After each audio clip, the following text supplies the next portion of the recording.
Good. Come on, go to YouTube.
Five and two, one. And we're live. We're live. I don't know where Alicia went. Poke. Well, we got Eric the Smoke here. Yes, we got Eric the Smoke here. He's got leadership ability. We got Mirror. Eric. We got. Yes. Oh, there you are. Oh, we were going to give Eric a field promotion. Okay, so hello everybody. Eric, you're on your mic's muted. That's fine. It's fine. So yeah, I'm AVP or Alicia. So I'm joined by tonight my fiance Jack. We're also joined by some special guests that have not been on this channel before. Eric the Smoke Moran, and then there's also Matt Weiss from Prashanka Studios, and then there's also Mir, our crazy cookie friend. That was the Matt Weiss. What? Prana. Why am I the only person whose sanity gets questioned? I'm just kidding. Oh, wait. Yeah, there you go, Eric. Your mic was muted before. I already have a question. Could we have Jack lean way into the camera so we can take a look at his features? I haven't been able to pre-approve him for Alicia yet. Okay. I like that nose line. Now, can we see a profile? Oh. Well, that is a very attractive honker. Okay. Well, we're going to check that box. But now we'll figure out the personality during the show, I guess. Oh, Lordy. Oh, no. Matt's already trying to fix this things. Is that kind of a show. All right. But, yeah. So Matt and Eric both are well known. To me, they're well known for their fan films, and yeah. So, Eric, I know you do a lot of Oracle stuff like that. What was your inspiration in creating yours? And then Matt, what was your inspiration in creating yours? Well, you want to go first, Matt? I think we should arm wrestle for it. Hey, go for it, brother. Rock, paper, scissors. All right, get your hand up there, dude. You want to go first? All right, you win. Eric. Bro. You want to talk about it before I do? No. No? We could go back and forth. Okay, so for me, I was doing fan films for a long time. I was doing everything from superhero fan films, touching on everything from Star Trek, Doctor Who, Judge Dredd. I was doing a wide range of different fan films. For a long time, when the Orville first came out in the first season, I remember I was doing, I cosplayed in uniform. I was one of the very first people to cosplay in an Orville uniform. And I sent it to Seth MacFarlane and on all things Twitter. And Seth loved it. He reposted it on his Twitter account, which blew my mind. I was done. And then from there, I thought about, in the back of my mind, after watching season 1, what if I did an Orville fan series? And it stemmed from a lot of different ideas. When my friend Aaron Eisenberg passed away, unfortunately, and he and I were going to be doing a couple of little projects on the side, I wanted to do him do him an honor by naming the ship that I was going to command after him. And it kind of took on a form of its own, and we did a pilot. We didn't expect the response that we got, an overwhelming positive response. I had JP appear on it as one of the characters from Egotastic Fun Time. So it just kind of took on its own thing, and we got all these great talented people aboard for our series, and everything just took off like wildfire. And so now it's expanded off from doing a companion series called The Planetary Diary, which talks about anything that's dealing with the world from behind the scenes and everything else, and then doing a spinoff, Planetary Step, which is a puppeteer union, which I did the first episode, and we're going to be filming over the weekend for episode 2 of Puppeteer Union, as well as we're in production of episode 4 of A Planetary Step. Yeah, Very and, nice. and those are well done. Oh, thank you, appreciate that. They're very well. They're Well, I very, have a very great well team. done. I have a great So team. it shows too. It obviously shows that you guys have a great camaraderie. Is there anybody in particular you would like to have on there that may be from Sci-Fi alum or even from the Orville series that you'd like to put on there? If so, who and what kind of role would you want to put them in? By any Well, chance? Jay Lee and I were joking around. I said, Jay, anytime you want to come on the show, he talked about wanting to come on and make a cameo on the Planetary Step. Which would be awesome to have John Lamar show up, on the Eisenberg or something like that. Yes. What would that be? But when I did my Trek series, I did this Trek series called Trek Isolation. We were the only Trek series out there in the fandom that had Stan Lee ever appear in any kind of Trek related project or anything. So I had Stan Lee appear in our series Trek Isolation. And Trek Isolation was a spinoff of Starship Farragut, which John Broughton is the man behind Starship Farragut. So it was kind of like a dream come true to have Stan Lee appear and everything. It was a big thing like a couple years back. We had so much fun with that. Around 2015, 2016. We had a lot of fun with that series. Up until when they stopped the whole, they put the regulations on fan films for dealing with Trek. Right. So up until that point, we were going to expand on our series and all, but when that kind of put everything to a halter, the good thing was we were able to get Stan to appear. We had the footage. We showed Stan. He played as our admiral. So it was a really great crowning moment, and we got to say, yeah, we were the ones to get Stan to appear, being in the film that had anything to do with Trek. We had Stan Lee appear in it. So that was our claim to fame when it came to Trek. So, and then when I was working on my other project dealing with Dredd, Paul Urban, who played as Judge Dredd, he loved our series. He was watching it as a fan and all. So he loves that kind of stuff. So to have, I mean, anybody from Sci-Fi, from whether it's Babylon 5, Star Trek, any of the Sci-Fi shows, any of them, that any of the actors that would want to come and make a cameo, oh man, it'd be a dream come true. It'd be a dream come true. Very cool. Right. Very, very cool. So, how would you describe the Eisenberg in your own words then? Would you say it's basically Orville based, or is it based on its own merit in its own way, would you say? It's based on its own way. It's a smaller ship designed in the Orville. It's more like set for battle, like battle design.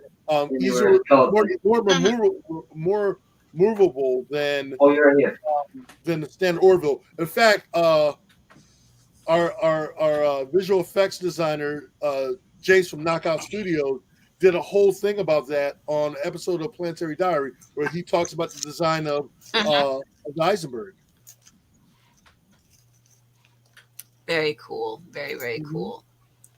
Do you think we'll ever see an Eisenberg version maybe in the Orville game by any chance? Because I know in the game there's a lot of stuff that's obviously based on the series.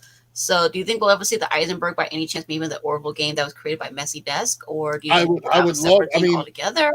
Hey, I would love, anybody that would love to put the Eisenberg in place of anything deal, even on the show, I'll joke with Tom Constantino. If you remember in season 3, the big battle scene, I was like, "Oh, look, there goes the iceberg." So we could all Yes. say I was actually in that fleet. Okay, I was actually going to suggest that that they put the Eisenberg in season 4. you know, and make it more of a like front runner. But I mean, I joked with Tom. I said, "Look, there goes." And as a matter of fact, someone made a meme and had the Eisenberg, and I was laughing my ass off. So anything is possible. I'm all game for it. If they want to put that in there, I'm all game for it. I'm totally game for it. Right. Yeah, definitely. I was always a fan of how the Orville was able to get like Star Trek alumni to be on the show. You know what I mean? Like, I mean, they got Penny, they got Scott, who was in a Star Trek episode, a TNG episode. They got, I mean, Seth, of course, was in Enterprise. Right. Because technically, he's an alumni. The way I understand from certain friends who are in Trek, once you step on any of the sets of Star Trek, you're automatically an alumni of Star Trek. So I mean, that's fair. Yeah. You know, so I mean, I think it's great that Seth. I mean, he even got Brooks Boxleiter, who I'm a big fan of Babylon 5 when he was playing Captain Sheridan.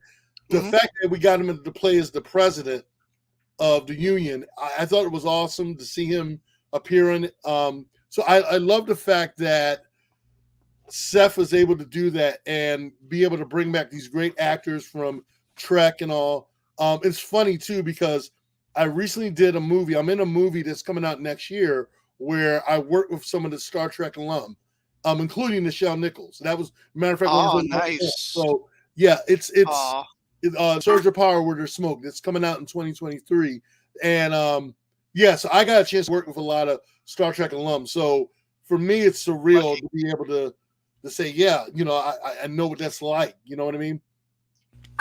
Mm-hmm. Yeah, I agree. So, how did your science fiction journey get started exactly, Eric? I'm just curious by any chance. I mean, You said I'll let everybody tell how their stories got started. how So, how did your science fiction journey get started? okay. My science fiction journey got started when, oh my God, we're talking about when I was a little lad. We're talking about years and years of being a sci-fi nerd, geek, growing up on Trek, growing up on Star Wars, growing up on Star Blazers, Doctor Who. I mean, anything that was dealing with sci-fi, pop culture, horror. You gotta remember, I was a kid of the 70s and 80s. So I grew up in that era of everything that was just brand new to a lot of people. Star Wars being the hallmark of science fiction in that period of the 70s, late 70s.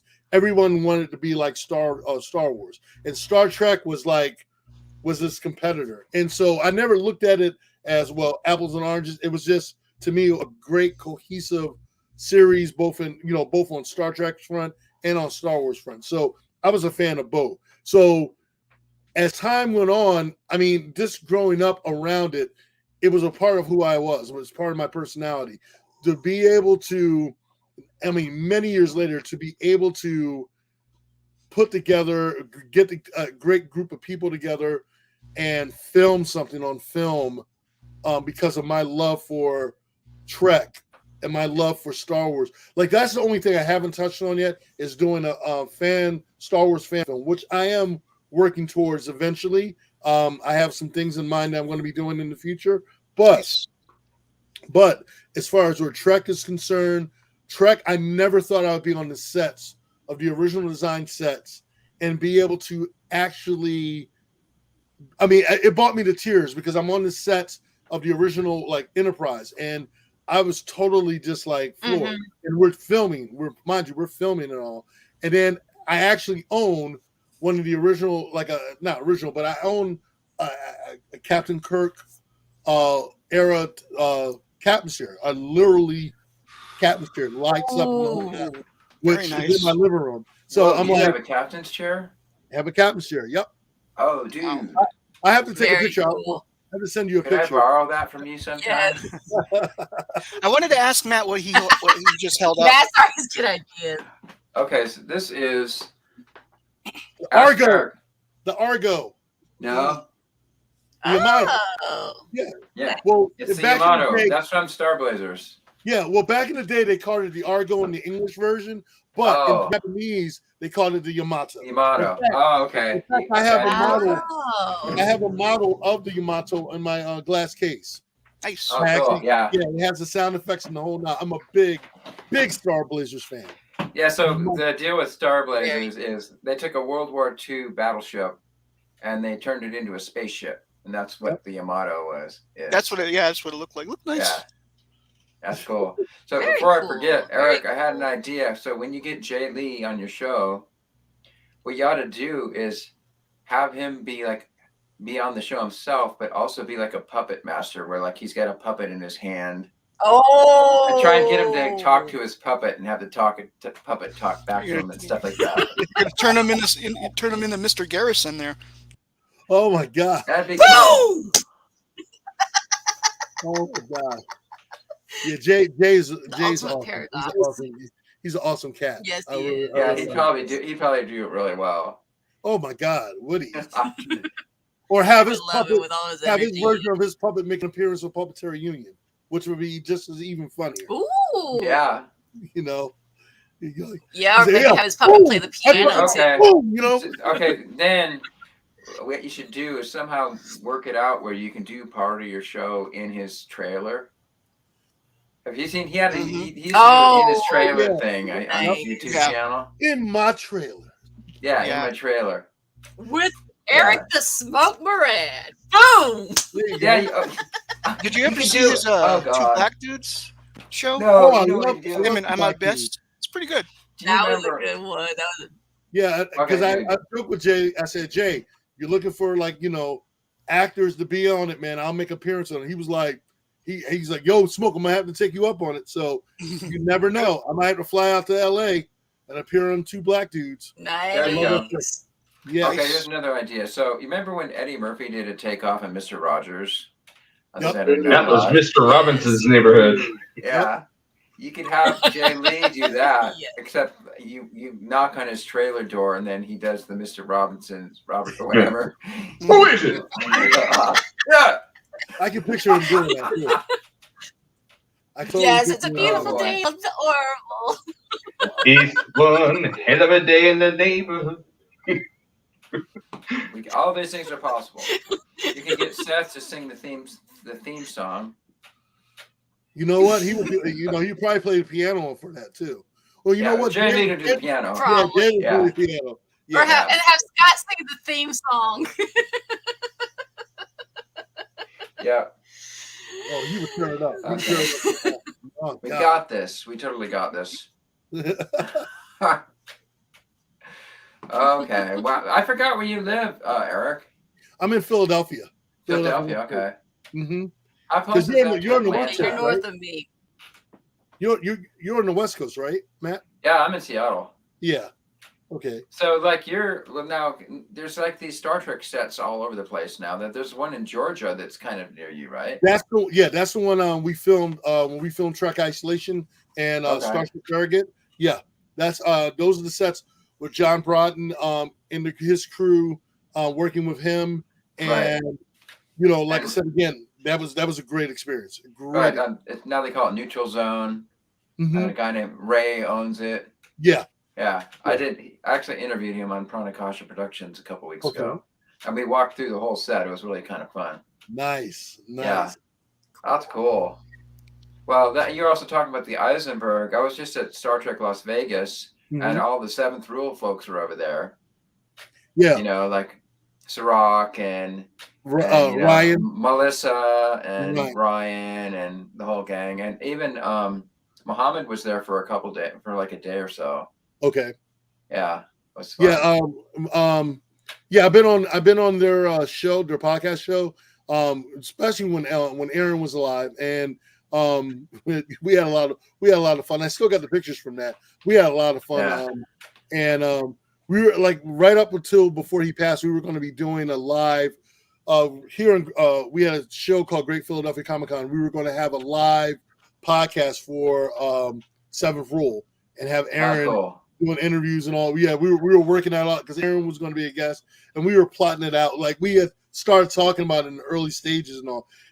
We were all. Matter of fact, we were all together at the last Star Trek Vegas show before COVID. So Right what was before Seventh Rule like Oh, back wow. then? Like what were they like back then with Aaron? Was he kind of running the show? Well, no, it was all three. All three of them were running it together, Okay. and it was like it was just it was so much fun because Aaron, of course, being Aaron, he brought a lot of that energy, Right. and then Ryan and Sirach bounced right off of it. And I mean, and I like to think that Ryan, Sirach, Melissa have all carried on where Aaron left off at, and Okay. it's been going strong. So the way I look at it is they put their heart, like the heart and soul was Aaron, but Aaron's heart and soul still lives on Seventh Rule, and cool. it's great when when you're watching, because I feel like Aaron's about to walk on the show any moment and say, "Hey guys, so what's going on?" And I'm All right, now we're ready. Let's rock. 'Cause Yeah. Did you know Sirach very well? Because I was Go ahead. I'm sorry. I was hanging out at his table quite a bit, Okay. and he's really good. He can just really rap with the fans and like tell stories and just kind of bounce off them. So I was really impressed with him, how he Yeah, could do that. he's very laid back. Sirach is Yeah. very laid back.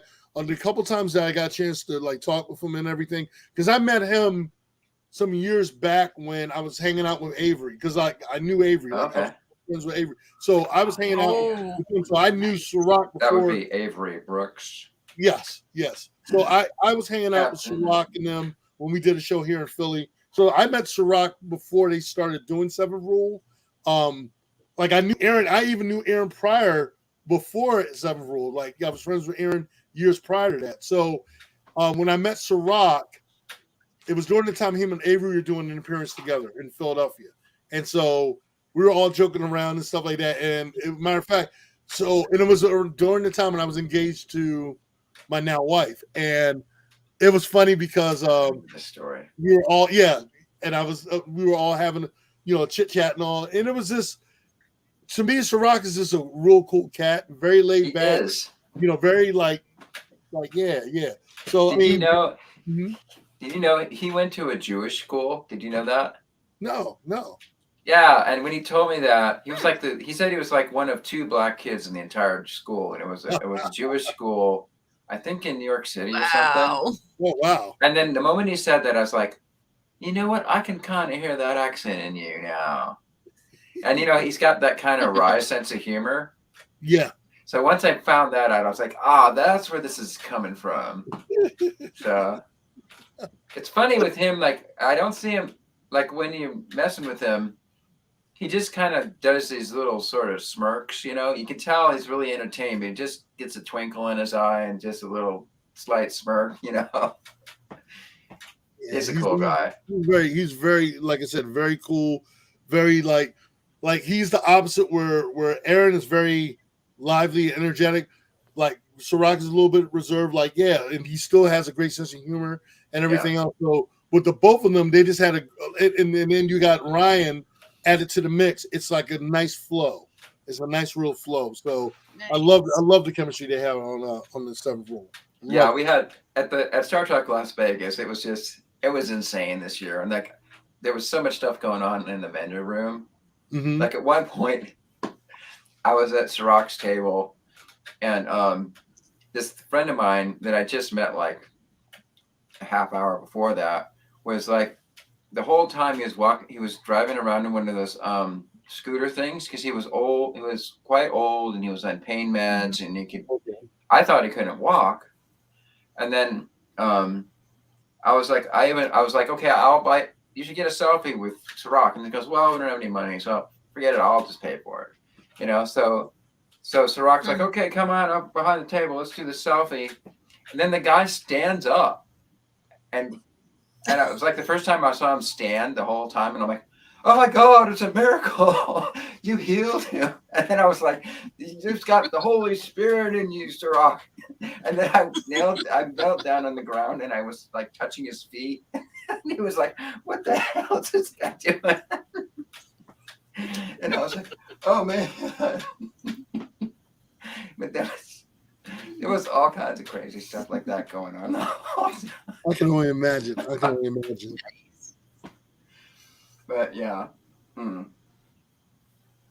So what about who was it not Jack? Was it Mirror or Jack that did also fan films? Who else? Who was the other person that did fan films? Matt's done films. Matt's done. I know. Yeah, I've seen Matt stuff. Matt stuff is awesome. Yeah, except I haven't done anything for an entire year. You got to get back into it, man. Matt, well, I mean, it's 80% done. It's just taking a long time to get across the finish line. I do videos here and there, but I don't really have a YouTube channel or anything. I just a lot of times I'll just put it. If I have something to say, I'll just make the video and put it up on my YouTube. The last video I did had to do with Kevin Smith, and what he did for my kid. So, that's nice. Yeah, so every so often I'll put up some videos, but normally I do this with Alicia. Just we do these live streams. Okay. And I'm just an epic nerd. I'm just listening into all this. I'm just more of a general sci-fi nerd.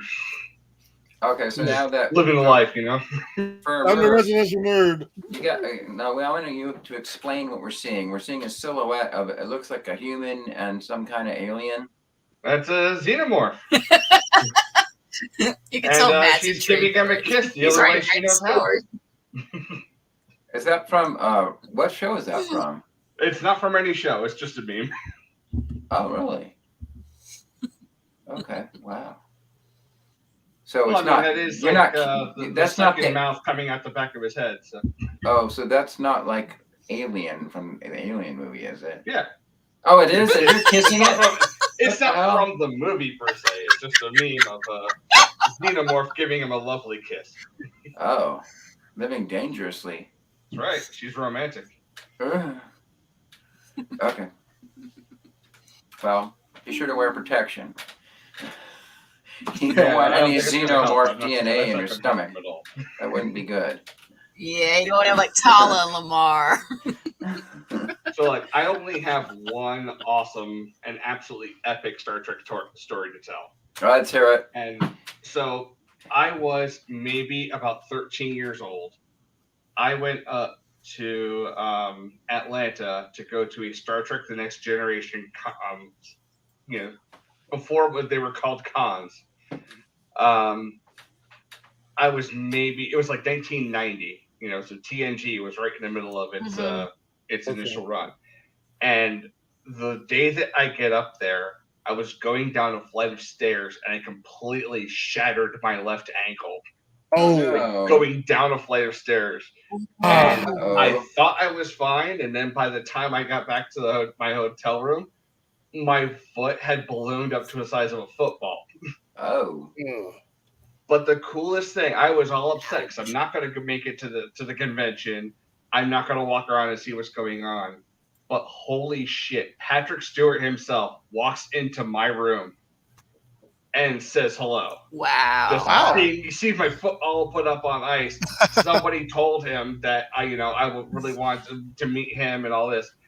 And I didn't refer to him as Picard. I referred to him as Gurney Halleck because at that time, Dune, yes. And he was so appreciative just of being like, I was like, that was what, despite the fact it wasn't as much of a commercial success as it was, you guys know it turned into that massive cult classic that it is today. And he was just so impressed at someone I was, again, like 13 years old at the time. And I knew that one. I also told him I loved him in Life Force, but that was a whole different story. That was, I watched Cinemax 2 late one night, dude. Sorry, man. It's like, but I liked you in that too. Well, yeah, it was just so cool that he took the time after the whole convention thing and actually went to my room and was able to say hello. That's very cool. That was the coolest thing that's ever that happened to me at that point as a kid. I've lived in San Diego all my life, and not one time has a celebrity ever come to my house to meet me. I have to go to that. Already, well, we got time. Okay, Mr. Beers, since you're in San Diego, when was the last time? I should have worn my Midway T-shirt. I've got one. Oh, nice. You know what? I'm going to go get it. I'll be right back. Nice. I showed Alicia the Midway. Well, yes, he did. So Eric's getting ready to get out of here, but thank you so much for coming, Eric. Appreciate you coming out. So anything coming up soon that we need to... Well, first off, I was going to say, I promise you I'll be coming back to the show. Also, yeah, just stay tuned. We're going to surprise everyone with a new episode of Puppeteer Union a lot sooner than everyone thinks, as well as we're in production. We'll probably be starting some like post little pictures of production stills and stuff like that behind the scenes of episode 4 coming soon of A Planetary Step. And I'll be keeping everyone in. We might be doing some special giveaways, like we're doing T-shirts of our series. I don't know if you guys can see this, but hold on, let me see. T-shirts of the cast done by Kevin Gallaire, who did. He did such an awesome job. Yeah, so we have a T-shirts of the entire Planetary Step cast. We might do a couple giveaways. We got a couple things that we made. So, yeah, there you go. You can see it up close and all. And yeah, there we go. So we might be doing a couple giveaways just to give to some of the fans to say thank you. So again, I wanted just to say out there to everyone who's tuning in right now to Alicia's show, thank you so much for supporting her. Thank you so much for supporting myself and Matt and everyone who has love for geekdom, fandom, as well as most importantly our love for the Orville. And make sure you guys spread the word, help support, share, and let everyone know about Alicia's show. And same with Matt's, same with everybody. Shout out to Orville Nation and Egotastic Fun Time. Can't forget them. And everyone else who's ever supported us. T, the whole nine. This everyone out there. Thank you guys so much. And Alicia, thank you for having me on the show.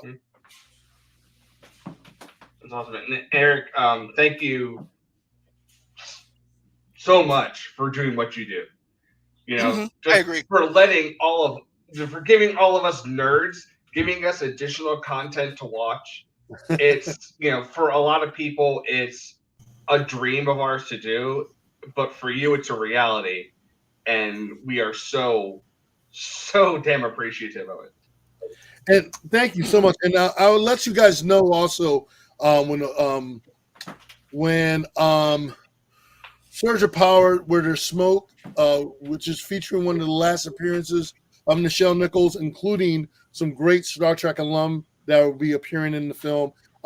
Stay tuned for that because when the trailer comes, I'll be sharing it with you guys and a whole bunch more surprises coming very soon. Can't wait. Sounds good. Thank you, Eric. Great seeing you guys. Thank you again. I'll be talking to you guys soon. Take care. All right. Yeah, thanks again for coming. Take care, I really Eric. appreciate it. All right. Bye-bye. Eric the Smoke. I'm apologizing if I was just quiet for a little bit. I'm just so nerding out right now. It's just great. That's fine. It's kind of ironic you mentioned about Gurney, Mir. So my sci-fi journey, some of you know. So basically, my mother was pregnant with me, and she went to go see Dune in theaters when she was pregnant with moi. And so about 2-3 years later, I got introduced to Star Wars, Star Trek, Battlestar Galactica, all of the sci-fi I practically have seen. So, yeah. Yeah, that was like my dad and I grew, every Sunday morning we'd watch the original Trek on a 13-inch black and white TV that used to screech whenever you would turn it off. And right. the antenna for that thing was the finest coat hanger that you could find.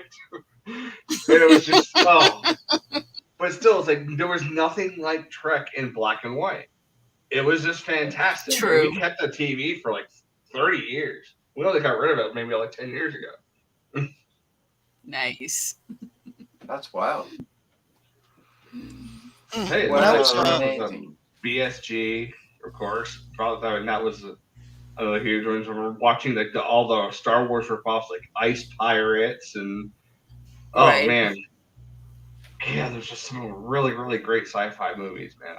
I love it. Just love every minute of it.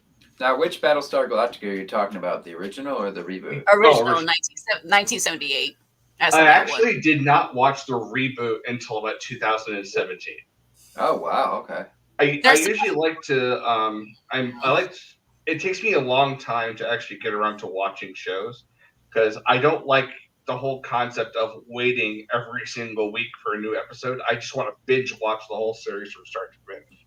Right. And so Okay. when any series I want to watch, even when it ends, I want to make sure there's a little bit of patina on them before I go and start watching it from start to finish. Just like right now, I'm watching Heroes. Remember that show? Yes. So 2000, what, 2006, 2007? Yeah, I'm just getting around to watching it now. And I'm enjoying myself. It's a great show. I haven't even watched it. Well, remember when Lost came out? Yes. I never watched it. I ended up watching it on again, I did the same thing. I started binging it years later. But like that show for sure would drive you nuts if you had to wait a week between episodes. Still have not It was watched a nuts Lost. thing when you had to watch certain. Yeah, just like I just introduced my fiance to Smallville last night, and that was an interesting journey.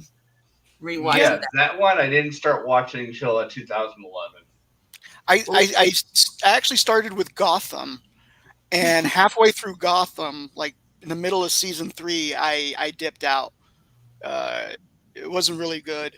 Very repetitive, very cringe a lot of times, and it felt like, the show's supposed to be about Bruce Wayne becoming Batman, and it doesn't seem like he's becoming Batman. It just seems like he's, I don't know. I think a lot of shows nowadays are suffering from what I'm calling Walking Dead syndrome. Okay. Not so much about zombies or walkers or whatever they want to call them. It's just that the show comes on, it's an hour, and you can skip 55 minutes of a 60-minute program because of what's happening in the last 5 minutes is all you really need to watch. Oh, That's that's something for the first 55 minutes, it's something could happen, and then the last 5 minutes something does happen, and then you go to the next week. Discovery and Picard suffer from that same problem. Oh yeah, Picard in particular, I think was 10 episodes that could have been put together in about an hour and a half to a 2-hour movie. Yeah, agreed. And another one that did that was Obi-Wan Kenobi. All that stuff about going into Picard's head and learning about his dead mother, like you could have cut all that shit out. Well, yeah, that irritated the crap out of me. It's like, where's his brother in all of this? Right. Now, Robert is apparently where is his older brother in all of this? Yeah, like they said something like he's in school, but it was like, really, he's in school like the entire time. You guys have transporters. He can transport home after class. What the hell? Yeah, they literally have matter energy transportation thing where you can have a receptacle in your house to say, okay, I'm just gonna beam over here. Yeah, I'm just gonna beam over to this classroom in France, right? And then I'm gonna beam back home when I'm done. Or anywhere in the world, given the satellite system.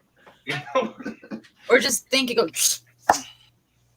Yeah. I like Picard. I like the show. I hate to say but it's so irritating from time to time, like watching a show like that just again only have one thing that advances the plot and it's in the last 5 minutes, and it's in 3 minutes. You might get 1 minute of plot forwarding in the 55 minutes, and 3 things in the last 5. Mm-hmm.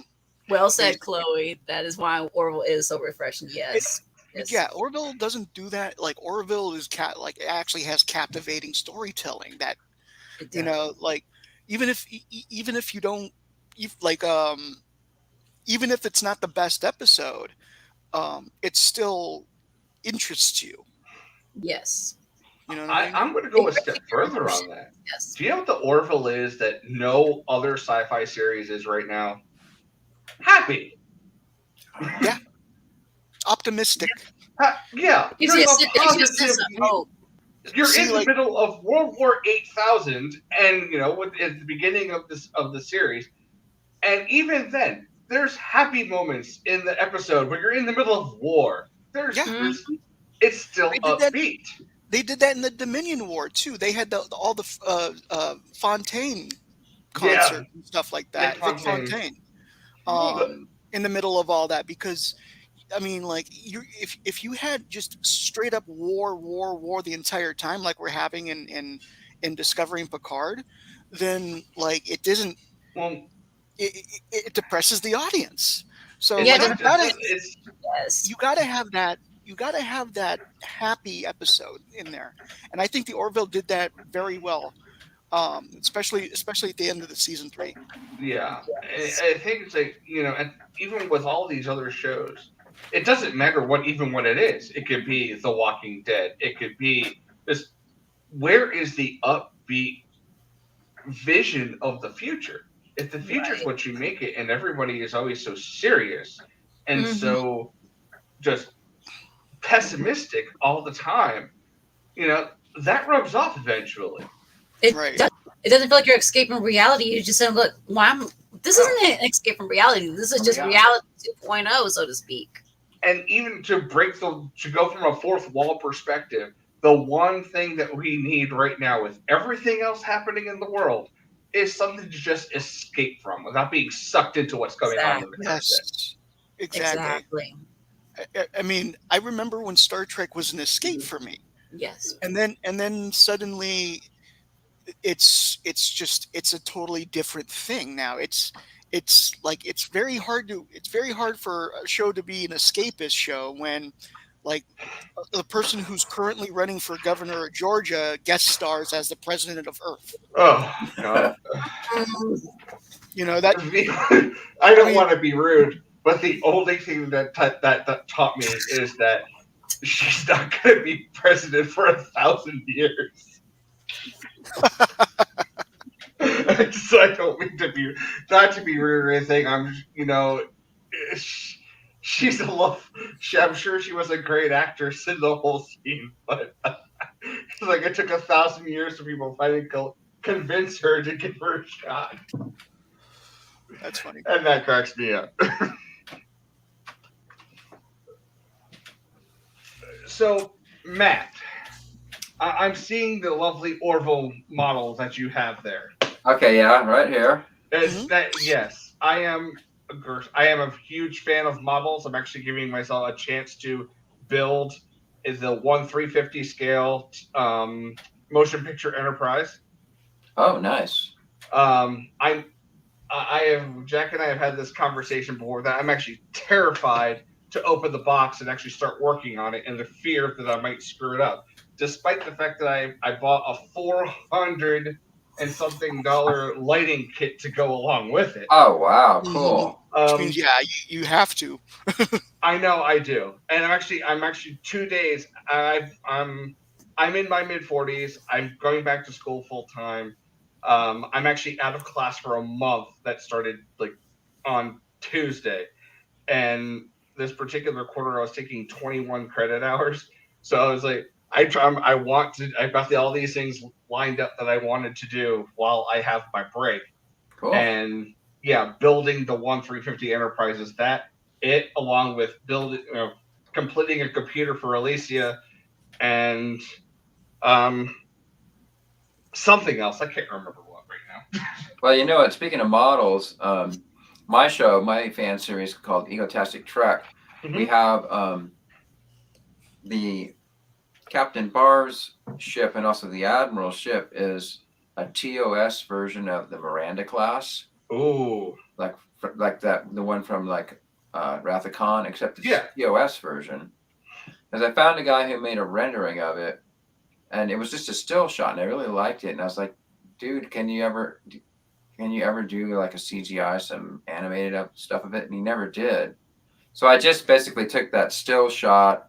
I made the lights blink, and I made the warp engine spin, and then I just kind of zoomed in slowly on it to make it look like it was coming closer.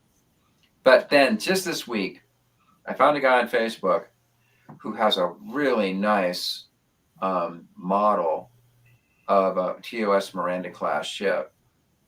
And it has lights on it and everything, and even like the nacelles have the Christmas lights in them and everything like that. Yeah. So he's gonna take some shots of it on a green screen. So I'm gonna have this really cool footage.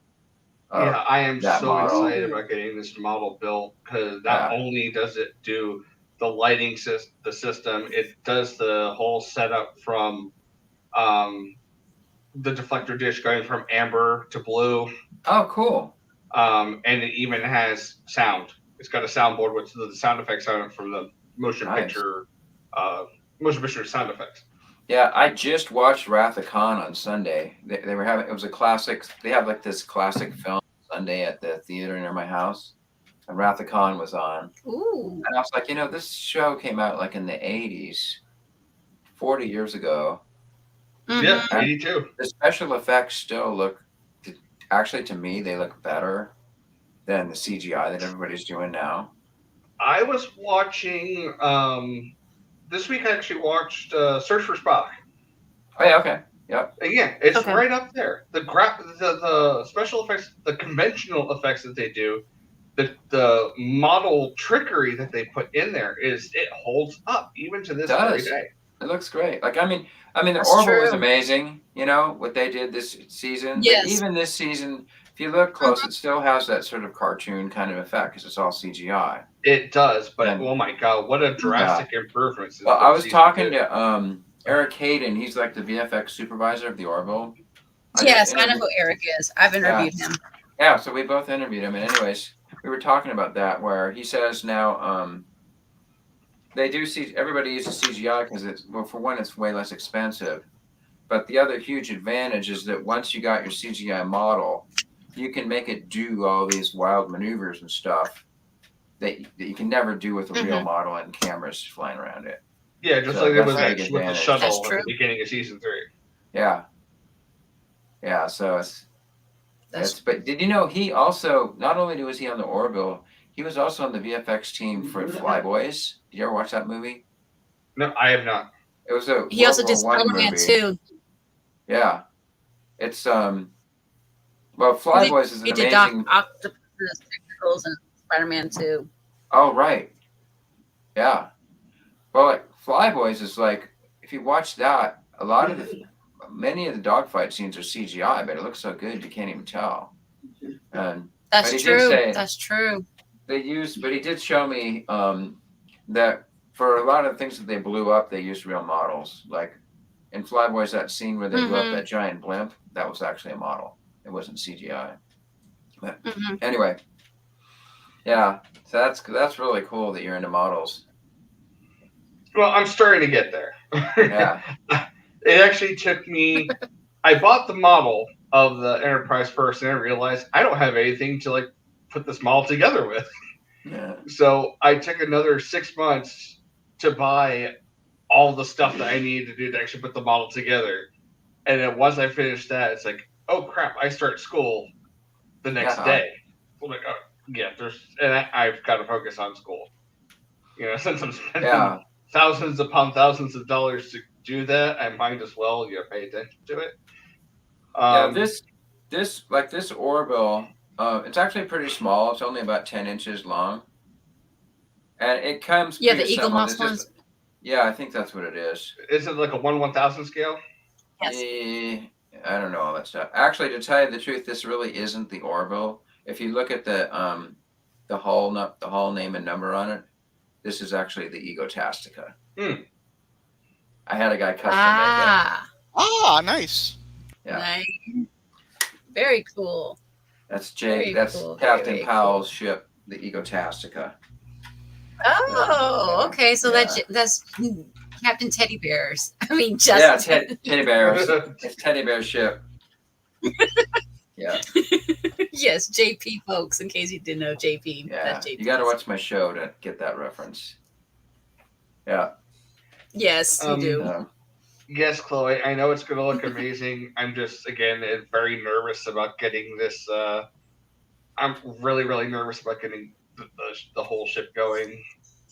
At the same time, I want to make sure that I get the computer ready for Alicia first. Before anything, I think I might ship it out to you because I found out I need to have surgery in about a month. So yeah, I've got to ship it out. I'm going to ship it out your way as soon as I can. Well, as soon as I can. Right.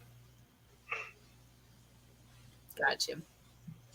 Well, my model is not exactly a ship that I'm trying to build, but a camera, a 35 millimeter camera. I bought this about a month ago. I've been waiting on putting it together because I want to make a video segment about cameras. So I've been waiting on getting other different types of cameras. I just got myself a camera obscura. Nice. It's still in the box. What does that of course.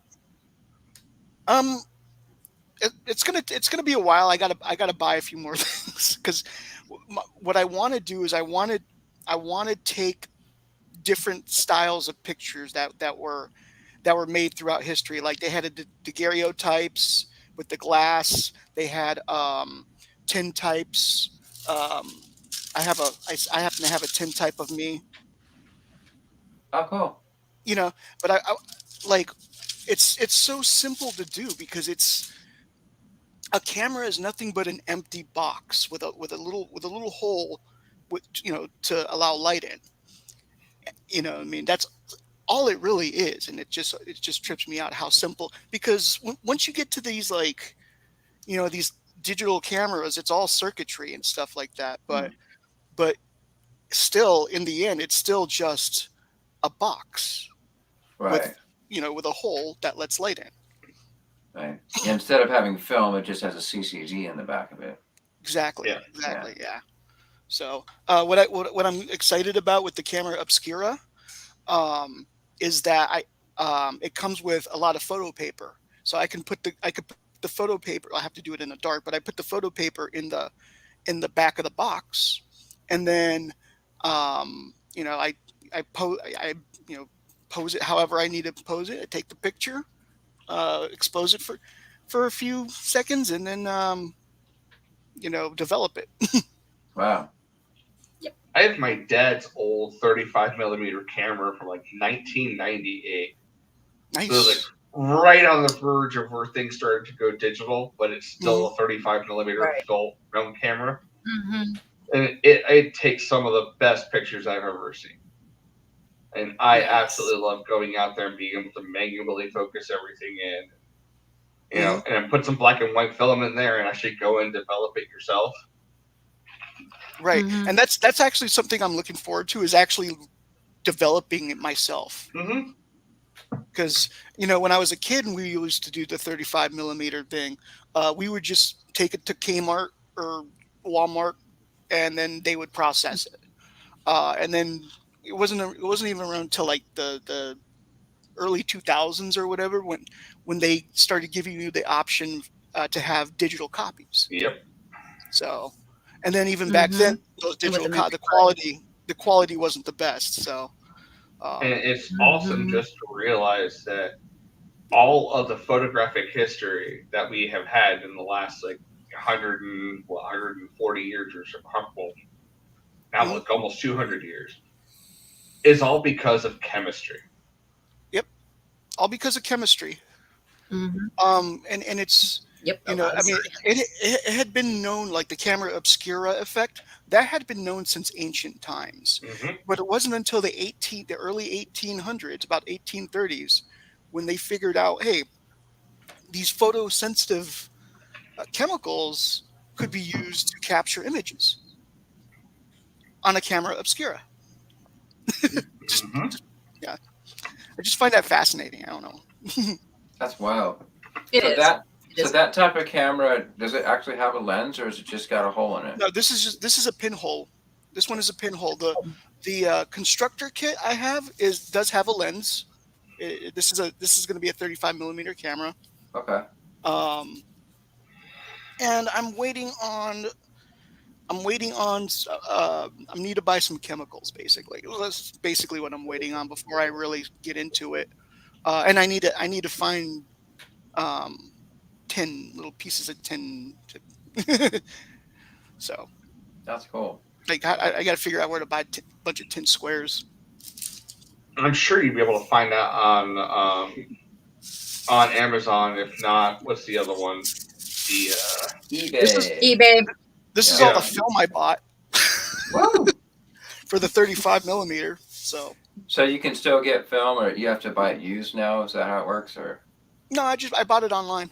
There was a photography website that I got a bunch of this stuff from. So yeah, so I'm just trying it. I'm just trying it out. It's all for the history of film. Eventually, like I'm Right. going. I'm a weird history guy. I don't just start in the beginning. I start like where you the start beginning. wherever you want, man. You know what I mean? So like you could start film history just by, thousands of years ago, the camera obscura was invented, and then, the 1800s they figured out how to make pictures, and then eventually they figured out if you put these pictures together, they move. Well, aside from the whole motion picture thing happened because of a bet. Mm-hmm. Yes, the guy who started Stanford University hired a guy named Edward Muybridge to figure out whether or not a horse, when they gallop, whether or not a horse all 4 feet on the ground. Yeah, and before all 4 feet were off the ground. And so he figured out basically a genius way to do it. He bought a bunch of cameras, like I don't know, like 14, 15, something like that, and he lined them up, and he set up tripwires, so that when the horse galloped by, and it tripped the wire, it would temporarily expose and take a picture, and he was able to take, like a series of pictures of this horse galloping, and it proved that yes, the horse's legs do go up. But they also figured out that, hey, if you have these images like put together like subsequently or whatever, you can fake motion. That brings up a question. Mm-hmm. I wonder, so if how they have these stop action books where you can just go through the book and you can see your movie. Yeah. I wonder if those existed yet before he did that thing with the horse. I don't know. They did. They had the spin. I think they had the wheel kind of thing that you put an image through and they'd spin it. She's right about that. So that idea had been around for a while. Okay. But it didn't actually, like, that horse galloping is technically considered the very first motion picture. Okay. Correct. And do you know that a large amount of people thought that when the lithograph was first invented, they thought it was evil? I believe that. I believe people, because they don't, people fear what they don't understand. I'm pretty sure, like, when people first learned that you can take these pictures, you can take pictures, they were like, they were probably the same way. Like, that's the devil, So they thought it was evil on the basis that it's taking a still image of a person, and by taking that still image, they were afraid that it was actually capturing the person's soul. Oh yeah. Oh yeah. Yes, I remember hearing that. Yes. Yeah. Yes. That's why they didn't let people see their reflections in the mirror too, because that was going to steal their soul. It was especially Native Americans that had that belief too. That and the Asian cultures as well too. Mm-hmm. But yeah, I do have an extra story about Edward Muybridge before all that happened. So this is early California, about the 1850s or so, and and he had a wife, and he found out that his wife was cheating on him. So he went to the guy's house, knocked on the door. Guy opened the door, and he shot him, killed him. He went to court, went to trial, and he was found not guilty, because back then everybody was like, well, I would have shot him too. So he went free, and then he went on to do all the photography that he did. Interesting. Mm-hmm. Yeah, murder wasn't exactly taboo back then. No, yeah, you're right. No, it wasn't. It's especially when it came to Native American, what they did to the Native Americans and stuff like that. They, the government actually paid people to kill Native Americans that were in their property, living. Well, I mean, not only that, they did not recognize Native Americans as actual people. Right. They recognized them as more or less. They had the same status of vermin. They went around and they made treaties for every tribe, and then they broke them all. Yep. Mm-hmm. And they sent them all to these cheap lands and stuff like that. Well, take the big lands for themselves and just. Well, yeah, they sent them away to this land that they thought nobody would use until they finally found a use for the land, and they kicked them further and further and further. Mm-hmm. That's what happened here in with the local Kumeyaay. The natives here in San Diego, they were, they originally like inhabited like not just like San Diego, but like Tijuana, Mexico, and everything, right? So big population, and when the Spanish first came, they at first they were trying to like convert the natives and everything, and then once they started doing that, they started pushing them further east. And then when the Mexicans, when Spain became Mexico, the Mexican government took all, did the same thing.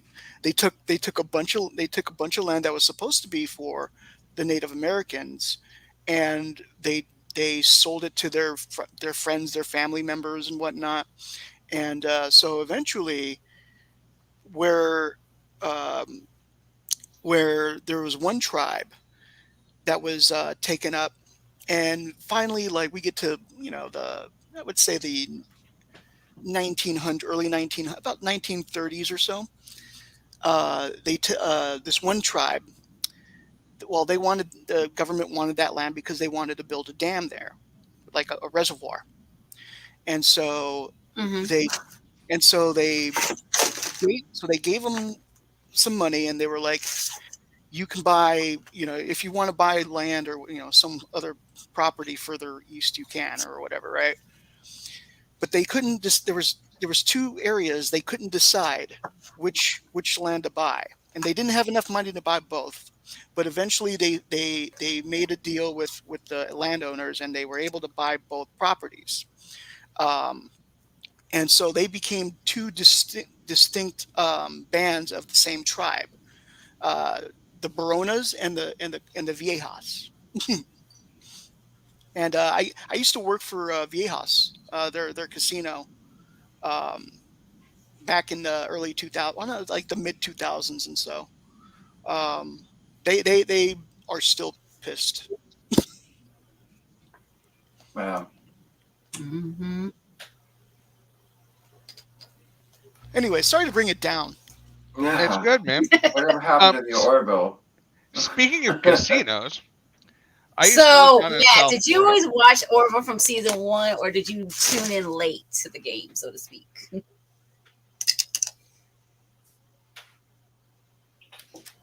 Is that an open question? Do you have an open answer? Yeah. Oh, I watched it from the beginning. Okay. So, from the very first, I think I watched the original episode that aired right after like a Super Bowl or something like that. Yes. So yeah, I saw it when it was on Sci-Fi. Okay. And I was fully expecting it to be kind of like a Galaxy Quest TV show. Right. And then I think a lot of people thought that's what they were going to get. Right. But- I was expecting it to be like how Lower Decks is now. Oh, Yeah, I was I agree with expecting that. or that either that or Family Guy in space. yeah. Gotcha. Well, we're all I glad was how it did come pleasantly out. surprised. Yeah, I was pleasantly surprised that it wasn't like that. Yeah. Yeah. Now it's a great show. Very cool. One of the best. I mean, It is. It's It the I best is. Star Trek out there. I am It really is. It's the so only, impressed. to me, that's the only Star Trek out there currently in many Yeah. ways. You ought to watch Strange New Worlds. Strange New Worlds is really good. Okay. So, I enjoyed that one. yeah. Okay. So, I thought it was going to end up being like a million ways to die in the West. Oh, okay. Somewhere I'll along keep that that in line, mind. you know. But yeah, was not expecting it to be again to have that positive spin. Mhm. I thought it would be serious, but then have a few jokes somewhere in between. But it's just that positive outlook on the future that it makes it so unique. Yeah. Okay. Would you agree that Strange New Worlds is a reboot? Because I haven't seen. I saw one episode. Would you agree that it's a reboot of TOS? Not really. I mean, it calls back to a lot of TOS stuff, but it still does its own thing. So, I mean, like, I think they're doing a great job with it. And the thing that's really good about it is that you really, by the end of the first season, you really know all the characters in the show really well. Okay, so they learned from that. Mm-hmm. It's way better. I mean, the writing in it is way better than Discovery. I Is agree with that. And it's also, I mean, it has kind of an arc, but every episode is episodic. It's like the Orville. It's very much like the Orville. In fact, to tell you the truth, I think they probably modeled it after the Orville. Well, I think in Yeah. like this one, like every Well, other episode, How there's an arc. ironic is that, though? Yeah. You know, the Star Trek influenced the Orville, and now Orville's the Orville is influence. influencing Star Trek. Yeah, and it went back. Also, or you could say they really went back to their roots and Okay. really went back to the TOS type of formula. Mm-hmm. You know. I agree with that. I think what they've really learned from the Orville is that the formula that TOS and even TNG, what they goes for the first few seasons, like what they had wasn't broken. Right. You know, it's like so you don't need to, you don't need to fix an unbroken wheel. Mm-hmm. Yeah, So- and the thing also, I mean, it is even Orville is slightly serialized. So, like, I mean, you kind of want to watch the episodes in order, even though each one's self-contained, because there is an arc that happens. But then within that, each episode has a definite beginning, middle, and end. Okay. See Yeah. yeah, I think that was the mistake. One of the mistakes they were making with Picard and Discovery was a lot of times they just ended in cliffhangers. Yeah. Yeah.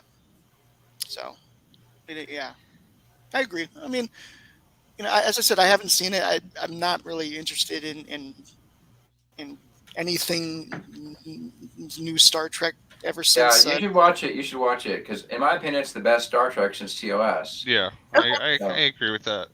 Yeah.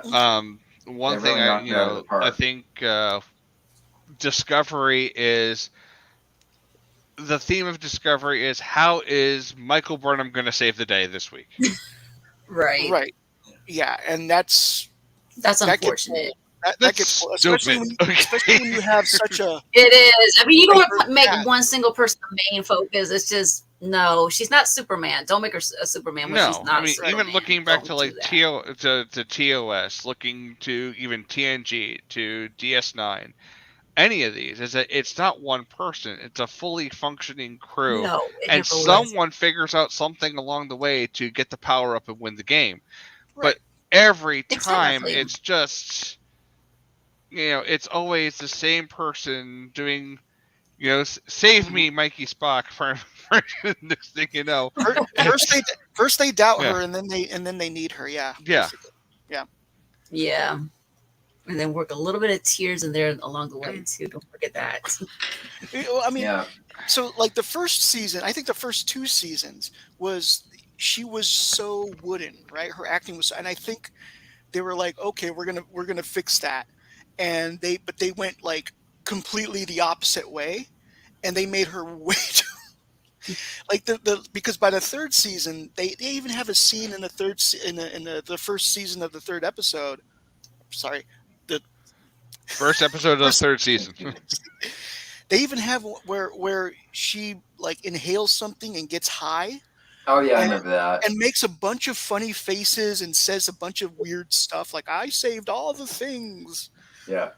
Yeah, which was, I mean, I think they purposely did that to like be like, oh, like wouldn't they like? Now we're gonna, what about this? But they did that in TOS. There's a couple episodes like that where Spock basically gets high.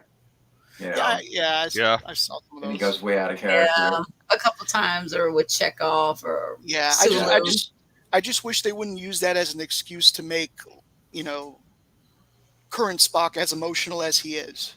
Yeah. Yeah, and certainly we don't need to know about Spock's life. We really don't need to know about his sex life. No, we don't need to know that. See, that was ironically, I say this ironically, that was a turnoff. It is a turnoff. It's really not something you want to know. That's just his personal business. What he does in his private time. I just was not interested in Spock getting it on. I mean, exactly. We knew Kirk did, but he didn't even in TOS. They weren't even that close. No, it wasn't until the movies that we see that develop more. No, I think watching Spock get it on is more akin to like watching your grandparents get it on, where it's really boring. It might be sloppy. There might be green shit involved, and I don't want to know a damn thing about it. Right. Exactly. You just need the basic bottle of bleach to get it out of your system. Ugh. Especially when it comes down to the green shit. I just don't want to know. Right. Yeah. Yeah, at least in the Orville it was blue. So, and he sort of squawks. That was okay. So back to the Orville. So like that was funny. I tried to get my dad to watch the Orville, and he watched the first scene of the first episode and turned it off. Oh no! And I was like, I tried to tell him that that's not how the whole show is. Dad, it's not what it looks like. It does get better from there. It gets much better from there because I honestly didn't like that scene. I didn't like that. That just felt too Family Guy-ish. Right. It was. It was too soap opera-y. And I know now it was because Fox wanted because it's Seth MacFarlane, they wanted to have a comedy. Yeah, they wanted live action American Dad. What they want. Yeah. But then, okay, so now if we fast forward to season 3, then we have the conundrum of now Jay Lee and Jessica Zor. Talon, there's a problem. Yes. But I already had a solution. There was a lot of solutions. Like she could take some special drug that makes her weaker temporarily. Maybe. Or they could just go in the holodeck. Right, the simulator, yes. Holodeck, yeah, and then so sure they didn't explore any of that stuff, but maybe they were saving it for season 4. I was thinking that they probably still care about each other, and they might try again because I actually like that pairing. It's a good pairing. It really is, and it seems realistic. I mean, unlike if you guys have read comics, they put him with Alara, and that felt a little off. A little bit, yeah, and they even in that one episode, she's looking at Lamar with the fuck me eyes. You know what I mean? So, and it's weird. that one was a little weird. Yes. But yeah, hopefully the season 4, and at least the comics though too, to tie us over while we wait too. Hopefully they can come with more. Even in the episodes after that, you could tell there's a distinct amount of tension there between the two characters. Oh yeah. You can see so I do think it's going to be revisited in the next season, provided there is one, God willing. Hopefully, yes. And there are a lot of ways that they could have safer sex because, like they figure if you love each other, you figure it out, right? Right. I mean, they could have puppets. You know, we can follow Eric's. My puppet likes your puppet.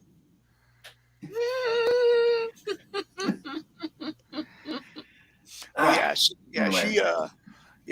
can see like after the breaking of the pelvis and the leg and the teeth. Oh, he spit out his teeth. That was, I mean, like thank goodness for the future medicine because thank goodness for modern medicine. Thank God because if it was modern medicine, cure him. Yes. Yeah, if it was modern medicine, like my God, yes. Never recover. He'd be limping for the rest of his life. Or he would be in a body cast permanently. Or they could just hire an intimacy coach who could referee the whole thing. Oh, that would be kind of funny. Are you volunteering for that job, Matt? Nah, I'm too busy as it is. I also want to point out that the Superman and Lois people have been dealing with this dilemma for years, so we need to get them on the phone. So how did they solve it with Superman and Lois? He took away his powers. He went to an anti-decompression chamber once and got his powers removed. Well, that was in the movies, but even the new CW Superman. I don't know how they do that. I don't remember how they done that. Didn't they? Like they rebooted everything a few years ago. The New 52. Didn't they just make it easier by having Superman date Wonder Woman or something like that? Because that works. That would work. They did that one time. Yes, they did. They did. And I think in the new series, they just take it slow. I hope.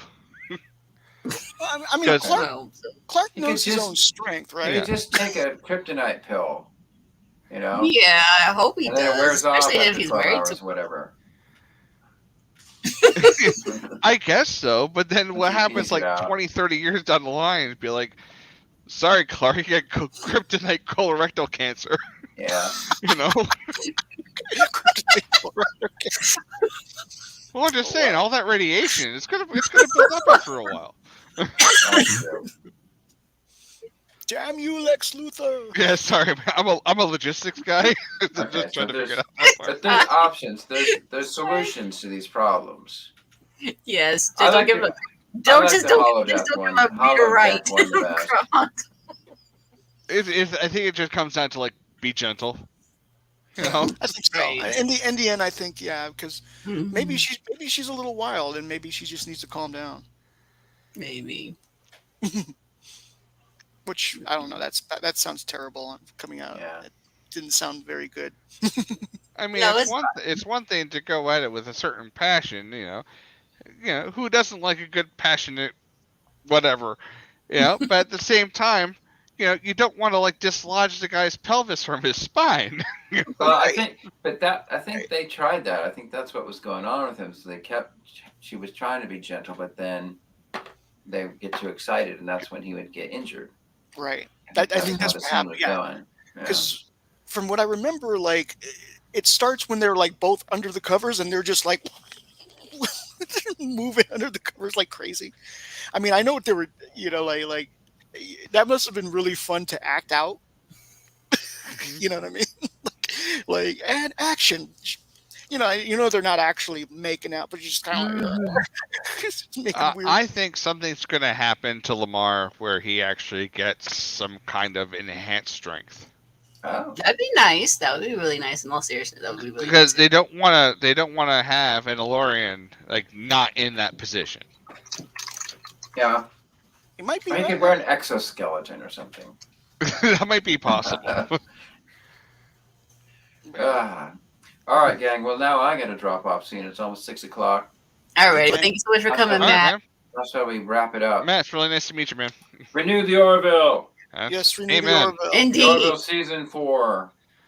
Nice to meet you, by the way. Yes, Love please. you guys too. It's been fun. Now, what button do I press? Yes. Oh, I see. The one with the X on it. Leave studio. Yeah, that with one. the X, Yeah, red you got X. it. Woohoo. Take care. And we're back. Alrighty. And now there are 3. Yeah. But yeah. But yeah, we're gonna slowly wrap up, folks. I mean, but yeah. As you can see, we had a lot to discuss a little bit. It was just randomness, as you can see. Just total randomness. Yeah, we didn't really have a topic. But No, yeah, we did. I do kind of bring it all over the place, don't I? well, I do too. We all do. We all That's do. fine. Yeah. That's what this whole point of this whole stream was, me just randomness, really, honestly. I mean, yeah, because as you guys see, I interact with a lot of different people. Eric, And Matt, I also want to apologize if my sound quality wasn't that great. Apparently, I had another microphone that was taking. Okay, that's why I had to. Okay, see, I was having a bit of an. I plugged in my VR headset earlier this week, and it's still plugged in right now. So I guess I was running off of that microphone rather than the one off of my headset. Oh, Oops. Gotcha. I apologize. It's fine. It's all good. It's all good. But yeah, we're gonna wrap up. Don't know when we're gonna do our next stream again, but me and Jack are gonna probably review the novella "Sympathy from the Devil." That episode. Right. We still have to do that. I've been waiting to drag that out. I've been wanting to drag that one out because I don't know when. Right, and I got things coming up soon, so we'll figure out. We'll keep you guys posted for sure when that happens. Yeah. But please, yes, Alright. redo the Orville. Yes, let me put up this trailer thing that Jack made us.